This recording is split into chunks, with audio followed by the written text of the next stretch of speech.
फिर भी लोग समझते नहीं, देखते रहते यूट्यूब पे, खूब देखते। कौन है? उसको कहते हैं धीरेन्द्र कृष्ण शास्त्री। कितने लोग हैं, कितनी भीड़ होती है। अब वो कहता है अरे पागलो, अरे पागलो, और वास्तव में पागल है, क्योंकि उसकी भूलों को पकड़ नहीं पा रहे। पागल हुए कि नहीं? वो सही कहता है बिल्कुल। वो कहता है कि देखो मैं कितना इनको भरमा रहा हूं, फिर भी ये मेरे को पकड़ नहीं पा रहे। ऐसे पागल है। क्या वो लोहे की सरिया को गन्ना बना सकता है? कभी नहीं बन सकता। प्रकृति विरुद्ध कोई भी कार्य हो नहीं सकता। हनुमान का तो मुखी बंदर का बना दिया, कितना बड़ा अपमान किया है। भक्त की हंसी उड़ाई है और मुख बंदर कर दियो के पीछे पूंछ लगाई है। यदि वर्तमान में हनुमान का अर्थ यह मान तो हनुमान सत्यवादी थे, राम के सेवक रहे होंगे, हम ये नहीं कहते हनुमान नाम के नहीं होंगे, लेकिन वो मनुष्य थे, कोई बंदर नहीं। यदि आज वो होते, कोई कहता है कि बंदर और पूंछ लगा दे, तो क्या जेल में होते ये सारे के सारे? बचते नहीं। हनुमान मूर्ति बना दे, अब पत्थर की मूर्ति है, उसमें जीव तो है नहीं। और कहते हैं सारे काम कर रहे हैं। अरे सारे काम कर रहे हैं तो इन सारी मूर्तियों को पाकिस्तान के बॉर्डर पर क्यों नहीं लगा दिए जाते? और इतने तांत्रिक मांत्रिक हैं इस संसार में, तो उनके दिव्य दरबार को वहां क्यों नहीं लगवा रहे? देश सुख से रहेगा, मिलिट्री के जवान नहीं काटे मारे जाएंगे। कितना विनाश हो रहा है। इसलिए सत्यवाद को समझना है, अपने आप को जानना है। जब तक हम अपने आप को नहीं जानेंगे, भ्रम को जब तक नहीं छोड़ेंगे, तब तक हम अपनी इज्जत को गिराते ही रहेंगे। इसलिए सबकी इज्जत करी सदूसरी कवि साहब ने, क्योंकि वो न्यारे थे। साधु चार वर्ण से न्यारा, कोई पक्षपात नहीं था साधु कवि साहब के अंदर, इसलिए वो न्यारे थे, सबकी इज्जत समझी। और सदूसरी कवि साहब जी सच्चा दरबार लगाते थे और सच्ची वाणी बोलते थे, इसलिए ये पारकी शब्दों का दरबार है। पारकी सदूसरी कवि साहब का ही ये दरबार है। सदूसरी पूरन साहब जी ने बीजक का टीका किया और पूरे बीजक में जीव को ही सत्य है, कहीं पर दोगली बात नहीं कही। और जे लोग तो दोगली कहते रहे, कानों में से मैल निकल पर बच्चे पैदा हो गए, फूल सूंघ लिए बच्चे पैदा हो गए, ऊपर से गिर गए। कैसी कैसी बातें धोखे की। सदगुरु श्री कबीर साहब जी का एक बहुत सुंदर लक्ष्य था कि सब जीवों की इज्जत हो। जीव मनुष्य जन्म में आकर के अपनी इज्जत को भूल जाता है, क्या समझने लगता है कि मैं शरीर हूं, लेकिन ये चेतन जीव शरीर नहीं है। शरीर अलग है और जीव अलग है। बहुत लोग तो कहते कोई जीव को सिद्ध करके दिखावे, सिद्ध तो यही हो गया जब तेने कह दिया कि सिद्ध करके दिखावे, कहते ही जीव सिद्ध हो जाता। इस भेद को समझना चाहिए। लोग कहते हैं कि ये तत्व मिल जाते हैं तो एक सत्ता प्रकट हो जाती है, और तत्व बिखरे तो जीव कहां है ही नहीं। अब बताइए, ये घड़ी टंगी हुई है सामने, जो मनुष्य की कारीगरी है, शहर खत्म हो जाए घड़ी बंद हो जाएगी, उसमें जीव नहीं है। और मनुष्य शरीर में जीव है, पशु में जीव है, पक्षी में, उसमें खाने में जीव है,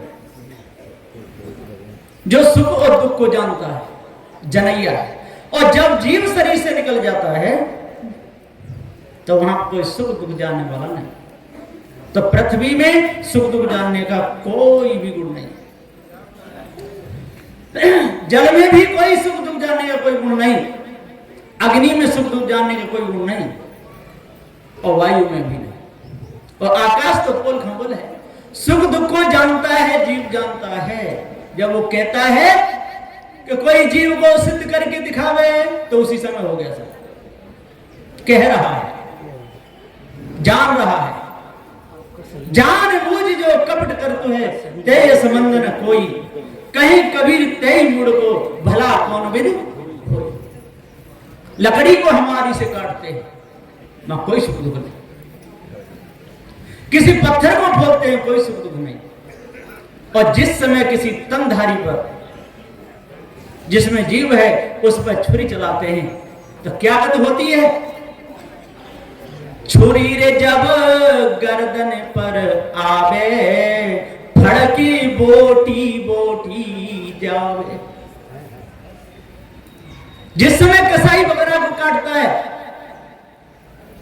उस समय उसको महादुख होता है। मैंने नेपाल में देखा एक बतख, उसको बतख कहते हैं, बहुत जोर से चिल्ला रही थी वो बतख।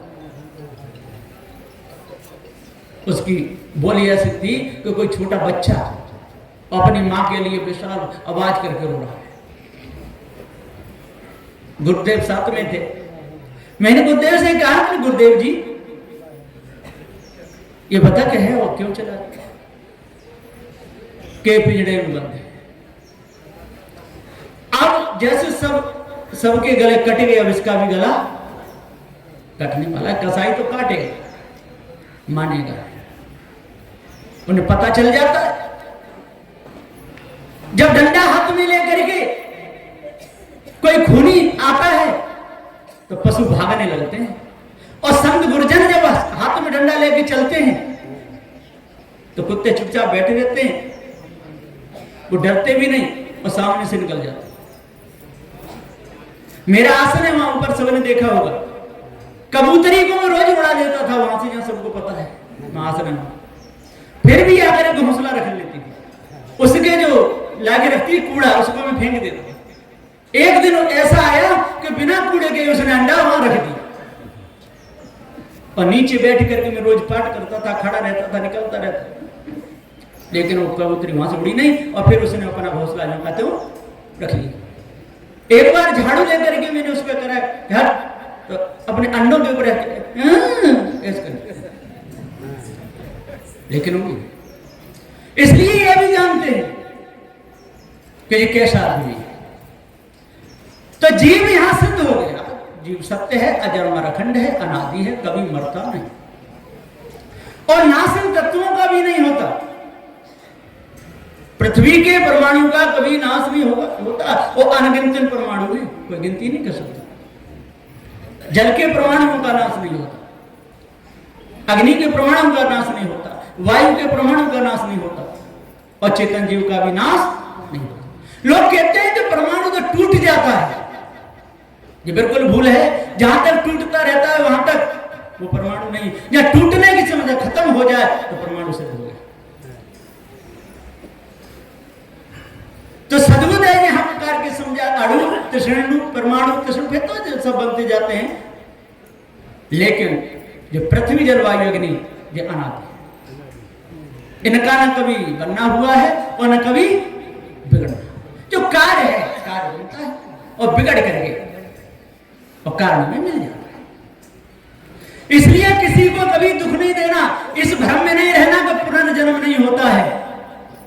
पुनर्जन्म जरूर होगा, संस्कार टिकेंगे होगा। मुस्लिम भाई भी कहते थे कि एक बार ही तो जन्म लेना है, जीव का पुनर्जन्म नहीं होता। बात तो वो सही कहते हैं कि नहीं होता, पर बेचारे जानते नहीं, बड़े भोले हैं। जब वासनाओं को मिटा देगा तो पुनर्जन्म क्यों हो, मुक्त हो जाएगा। और जब तक वासना रहेगी तो पुनर्जन्म होता ही रहेगा। जब आप पार्थ सिद्धांत को समझ लोगे, अपने आप को जब जान लोगे, तो आपके अंदर से सारा खटका मिट जाएगा, और समझ लोगे कि सतगुरु श्री कबीर साहब ने जीव को सत्य बताया, तो वहां राग द्वेष है ही नहीं। इन संसार के नास्तिकों ने बहुत बड़ा विष का बीज बो दिया, जीव को पीछे कर दिया और जड़ पूजा को आगे कर दिया, और जीव के द्वारा स्वयं जड़ का पूजन करवा दिया। अब इससे ज्यादा बड़ा अनादर और कौन होगा, क्या होगा? ये बहुत बड़ी अपमान है। हंसी उड़ाई जा रही है लोगों की, लाइन लगी हुई है मंदिरों में, देखो लाखों की भीड़ लग जाती है। वृंदावन में देखो, मथुरा में देखो, हरिद्वार में देखो, भीड़ लगी हुई है, और सामने देखोगे तो मूर्ति काय की है, पत्थर की, और पूजने कौन जा रहे हैं, जिंदा। तो ये उनका अपमान है का सम्मान? ये जीव का बहुत भारी अपमान। इसलिए आज अपने आप को जानो। सदगुरु श्री कबीर साहब जी कहते हैं, राम नाम बिनु मिथ्या जन्म गमायो हो। राम नाम बिनु, राम नाम समझते हैं? राम कहिए सर्वण परमात्मा, नाम कहिए निर्गुण परमात्मा, और वो है ही नहीं तो उसके बिना मिथ्या जन्म तो गमा रहे, मिथ्या जन्म गमाए। किस प्रकार? सेवर से हुआ जो जड़े ऊन परे पछताई।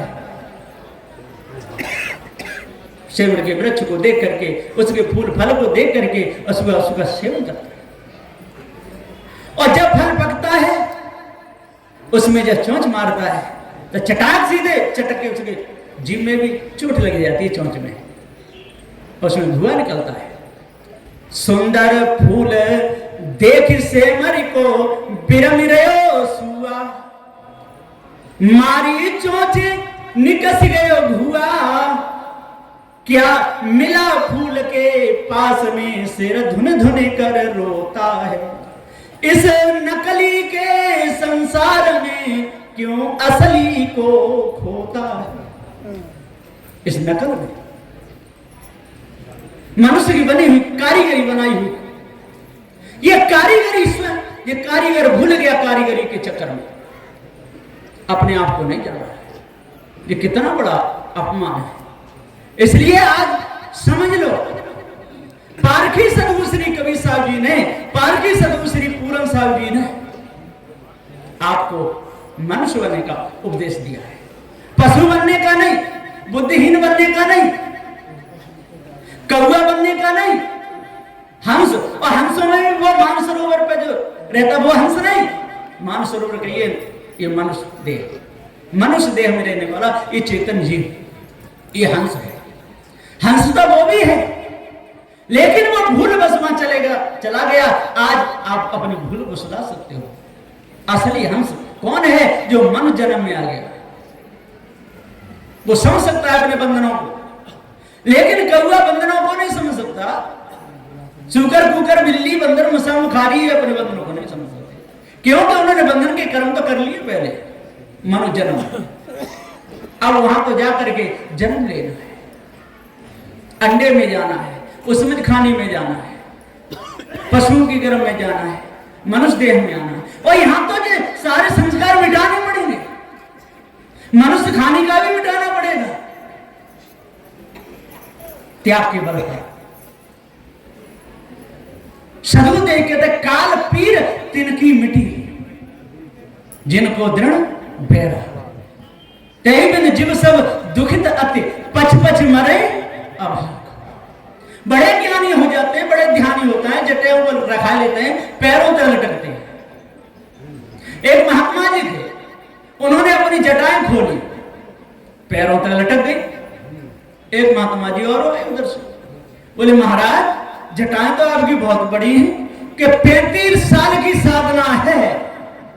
वो जटा है, जटा रखा है, कचड़ा रखाने, जटा रखाने 35 साल निकाल दिया। सदगुरु देव पुकार के समझाते हुए कहते हैं कि जब तक अपने आप को नहीं जानेगा, तब सर्वण परमात्मा, निर्गुण परमात्मा इसी में भूला रहेगा। कोई किसी के अंदर तो बहुत बड़ा भ्रम है, क्या कहते हैं, निर्गुणवादी सदगुरु श्री कबीर साहब जी। कबीर साहब जी न सर्वणवादी थे न निर्गुणवादी थे, यथार्थवादी थे, चेतनवादी थे, जीववादी थे। जीव सत्य है, अजर अमर खंड है। जिसको अपने आप का ही पता नहीं, अपने आप को कहता है कि जीव कहां है, जीव किसने देखा है, और स्वयं कह रहा है। कितना बड़ा झूठा है, और बोल भी रहा है जीव कहां है, तो कहीं कौन रहा है कि कहां है, और जान रहा है। उसकी थाली में यदि कौवा बीट कर दे तो तुरंत जान लेता है, तो वो जान रहा है वही तो जीव है, बीट को नहीं खा सकेगा। लोग कहते हैं कि खाने योग चीजें ही खा सकती है, बिना खाने योग नहीं। कोई पत्थर की रोटियां बना के दे दे घिस घिस के बढ़िया बढ़िया, और पास कर दे लोहे के लड्डू, तो कोई खाएगा? हाँ, पागलपने में गोबर को तो खा भी सकता है कि वो नरम होता है, पिलपिला होता है, खब जाएगा। अमोरी लोग खा लेते हैं, मलमूत्र को खा जाते हैं, चलते रहते हैं, टट्टी करते रहते हैं, पेशाब करते रहते हैं, भूख लगती है उस मल को ही खा जाते हैं। कुत्ताओं का झूठा दूध पी जाते हैं, कर से निकाल करके मुर्दाओं के मांस को निकाल के खा जाते हैं। अब बताइए, जो खाने योग्य है, जो नरम है, जो जीभ पे रख के अंदर चले जाए उसको तो खा सकता है, पर पत्थर को खाए, बालू के लड्डू बना के खा लेगा? नहीं खा पाएगा। और कहता है नहीं, सब में परमात्मा घुसा हुआ है तो कोई चीज खाने में दोष नहीं। लोहे की सलिया दे दो उसको और कह ले जी गन्ना है, चबेगा? ऐसे ऐसे लोग घर में बैठे हुए और वो जनता को पागल कहते हैं, फिर भी लोग समझते नहीं, देखते रहते हैं यूट्यूब पे, खूब देखते। कौन है? उसको कहते हैं धीरेन्द्र कृष्ण शास्त्री। कितने लोग हैं, कितनी भीड़ होती है। अब वो कहता है अरे पागलो, अरे पागलो, और वास्तव में पागल है क्योंकि उसकी भूलों को पकड़ नहीं पा रहे। पागल हुए कि नहीं? वो सही कहता है बिल्कुल। वो कहता है कि देखो मैं कितना इनको भरमा रहा हूं फिर भी ये मेरे को पकड़ नहीं पा रहे। ऐसे पागल है। क्या वो लोहे की सरिया को गन्ना बना सकता है? कभी नहीं बन सकता। प्रकृति विरुद्ध कोई भी कार्य हो नहीं सकता। हनुमान का तो मुखी बंदर का बना दिया, कितना बड़ा अपमान किया है। भक्त की हंसी उड़ाई है और मुख बंदर कर दियो के पीछे पूंछ लगाई है। यदि वर्तमान में हनुमान का अर्थ यह मान तो हनुमान सत्यवादी थे, राम के सेवक रहे होंगे, हम ये नहीं कहते हनुमान नाम के नहीं होंगे, लेकिन वो मनुष्य थे, कोई बंदर नहीं। यदि आज वो होते, कोई कहता है कि बंदर और पूंछ लगा दे, तो क्या जेल में होते ये सारे के सारे? बचते नहीं। हनुमान की मूर्ति बना दे, अब पत्थर की मूर्ति है, उसमें जीव तो है नहीं। और कहते हैं सारे काम कर रहे हैं। अरे सारे काम कर रहे हैं तो इन सारी मूर्तियों को पाकिस्तान के बॉर्डर पे क्यों नहीं लगा दिया जाता? और इतने तांत्रिक मांत्रिक हैं इस संसार में, तो उनके दिव्य दरबार को वहां क्यों नहीं लगवा रहे? देश सुख से रहेगा, मिलिट्री के जवान नहीं काटे मारे जाएंगे, कितना विनाश हो रहा है। इसलिए सत्यवाद को समझना है, अपने आप को जानना है। जब तक हम अपने आप को नहीं जानेंगे, भ्रम को जब तक नहीं छोड़ेंगे, तब तक हम अपनी इज्जत को गिराते ही रहेंगे। इसलिए सबकी इज्जत करी सदुश्री कवि साहब ने, क्योंकि वो न्यारे थे। साधु चार वर्ण से न्यारा, कोई पक्षपात नहीं था साधु कवि साहब के अंदर, इसलिए वो न्यारे थे, सबकी इज्जत समझी। और सदुश्री कवि साहब जी सच्चा दरबार लगाते थे और सच्ची वाणी बोलते थे, इसलिए ये पार की संतों का दरबार है। पार की सदुश्री कवि साहब का ही ये दरबार है। सदुश्री पूरन साहब जी ने बीजक का टीका किया और पूरे बीजक में जीव को ही सत्य है, कहीं पर दोगली बात नहीं कही। और ये लोग तो दोगली कहते रहे, कानों में से मैं निगर पर बच्चे पैदा हो गए, फूल सुंगलिए बच्चे पैदा हो गए, ऊपर से गिर गए।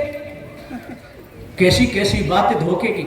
इसलिए राम नाम बिन मिथ्या जन्म गमाए, ये 6 नंबर का कह रहा है।